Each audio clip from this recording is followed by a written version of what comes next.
Now, with ransom and data breaches on the rise, leading to severe financial losses, reputational damage and legal consequences, the state of cybersecurity in the country has become an area of focus. The Council for Scientific and Industrial Research hosted a briefing today where cyber experts presented findings for 4 national cybersecurity surveys. Joining us to discuss the state of the country's cybersecurity is Thuli Mkhwanazi. She is CSIR Cybersecurity researcher. Good evening, Ms. Mkhwanazi. Thank you very much for joining us on The Full View.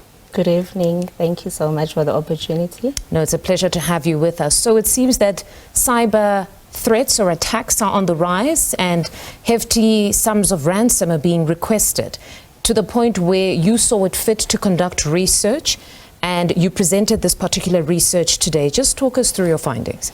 All right. So thank you so much. Also greetings to the viewers.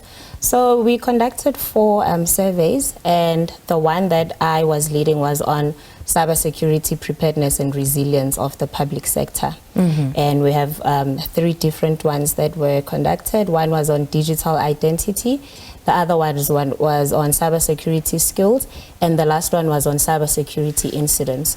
So the point of this survey was really to raise awareness on cybersecurity and get a perspective of how prepared are we as South Africa to face cybersecurity challenges or to counteract them in the case of a cybersecurity breach.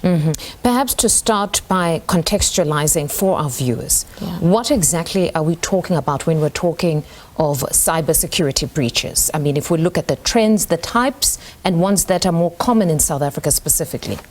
Okay, so when we talk about a cybersecurity breach, we are talking of an instance where cyber criminals would unlawfully penetrate your computer systems and then steal your data. So one of the common ones that we identified through the study were phishing and malware. So those are social engineering attacks, and those are basically attacks that target the human beings more than the technology itself. And it seems that we're more vulnerable to those in South Africa specifically. Yes, absolutely. Then take us through what the researchers showed around our preparedness as well as response. Okay, so in terms of preparedness and response, we found that most organizations agree that they are prepared to face a cybersecurity event. However, a small percentage of them say that they are not confident in terms of how they would handle a cyber security incident. So what we also found is that organizations that have a larger number of employees usually face a larger number of data breaches than those with a small number of employees. And we also found that organizations that train their staff in cybersecurity awareness report a lesser number of cybersecurity breaches per year. So we looked at the cybersecurity events or incidents that they face in the past year. And then beyond this, I want us to look at the consequences or impact for the country when we have such, from the financial to the reputational damage. What exactly are we looking at here? Okay, so in terms of the financial damage, we're looking at billions per year that could be lost to an event of a cybersecurity attack.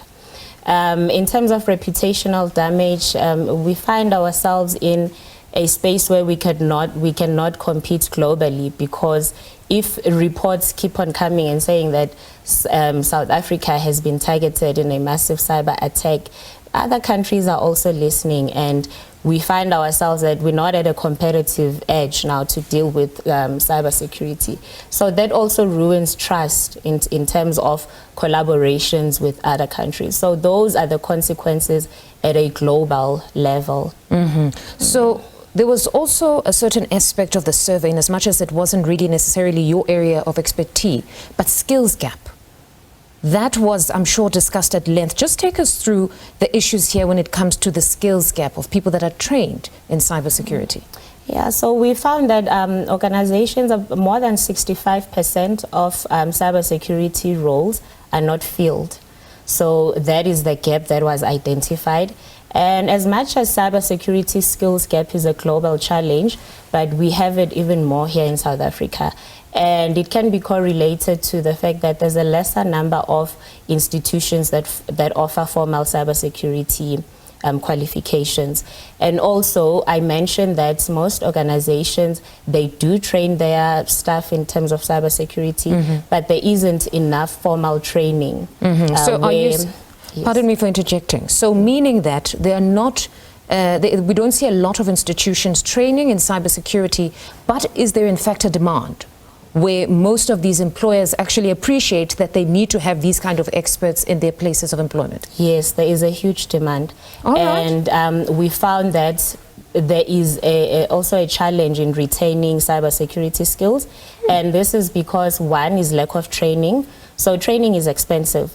So if an organization is not going to invest in training their employees, they will find better opportunities even abroad.